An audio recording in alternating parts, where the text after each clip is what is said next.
14 देखना, ए तथा बी 5,000 रुपये का बिल लिखा गया, ठीक है।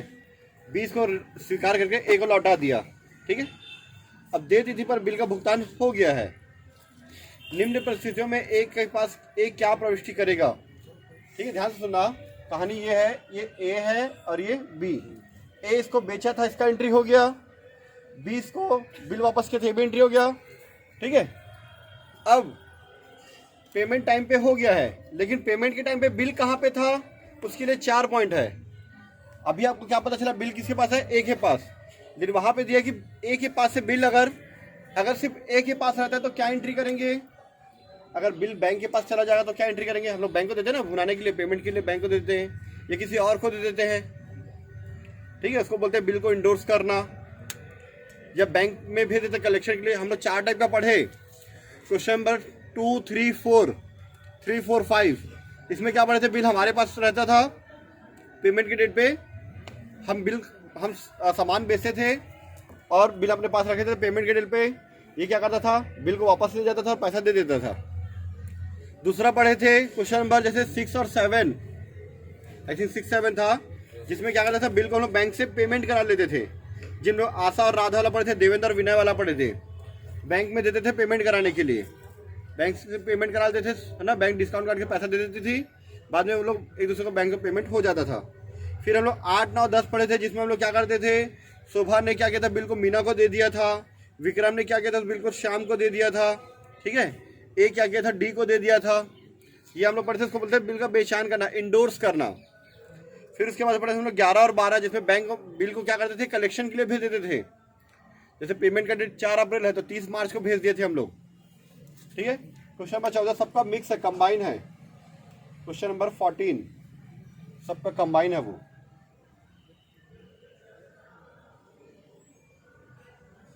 ठीक है। इसमें बोल रहा है कि पेमेंट की डेट पे, पहला पॉइंट, कॉलम का नाम लिख लेना वगैरह सब चीज, ठीक है। Journal of a, journal of a. ए क्या लिख रहा है कि अगर बिल उसी के पास है, बिल किसके पास है, ए के पास है, तो वो क्या करेगा, पैसा लेगा, कैश लेगा, कैश अकाउंट डेबिट, पैसा ले लेगा और बिल वापस कर देगा to bill receivable account, to bills receivable account. कितने का बिल है, बिल इतना हमारे है 5,000 रुपए का, ठीक है।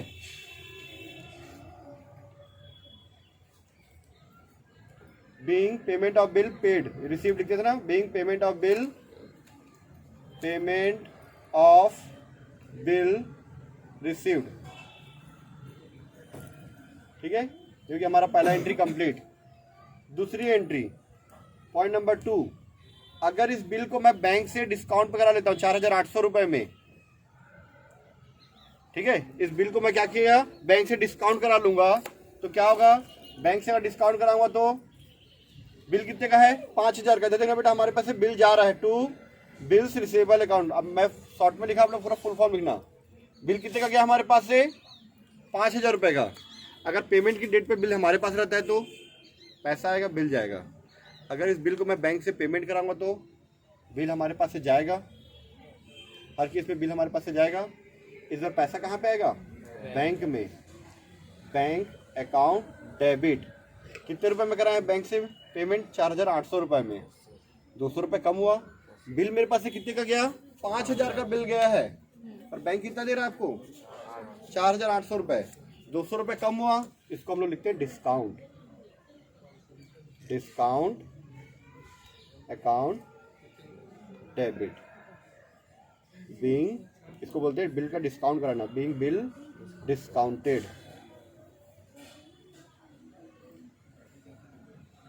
कितना समझ में आया,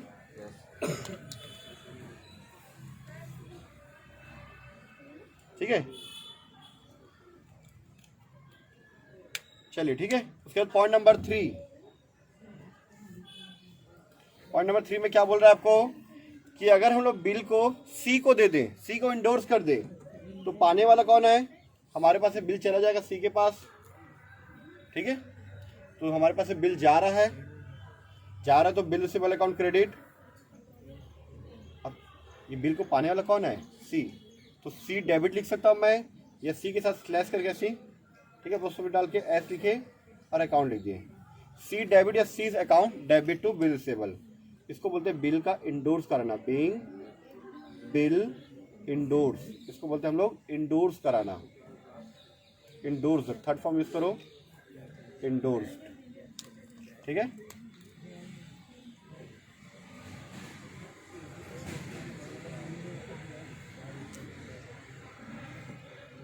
ठीक है,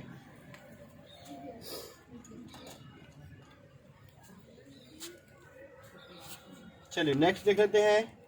नेक्स्ट पॉइंट, चौथा नंबर पॉइंट, ये 5,000 का हो गया, 5,000 का बिल। अगर मैं बैंक में कलेक्शन के लिए भेज दूं तो क्या होगा? कलेक्शन के लिए भेज दूं तो क्या होगा? कलेक्शन के लिए भेजते हैं ना बैंक में, उसको लिखते हैं bill for collection, bill for collection account debit. मेरे पास से क्या चीज़ जा रहा है? वही बिल रिसीवेबल जा रहा है, तो bill receivable account, being bill send, third form लिखना सेंड फॉर कलेक्शन, कलेक्शन के लिए बिल को भेज दिए। कितना? वही 5,000, 5,000, ठीक है। जब मैंने बैंक को दिया तो bank on debit to bill receivable, bank से डिस्काउंट कराया, तो यहाँ पे भी बैंक को दे रहे, पर यहाँ पे बिल फॉर कलेक्शन लिखते हैं। जब पैसा आ जाता है तो क्या लिखते हैं फिर? Bank account. और यहाँ पे हम लोग सी को दे रहे तो सी। यहाँ पाने वाला कौन है? बैंक। यहाँ पाने वाला कौन है? सी। यहाँ पे कलेक्शन के लिए है, और यहाँ पे हम खुद मिले तो अपना नाम तो नहीं लिखेंगे, तो क्या लिखेंगे? पैसा आ रहा है करके लिखेंगे, ठीक है। ये हमारा टोटल हो गया क्वेश्चन नंबर 14 कंप्लीट।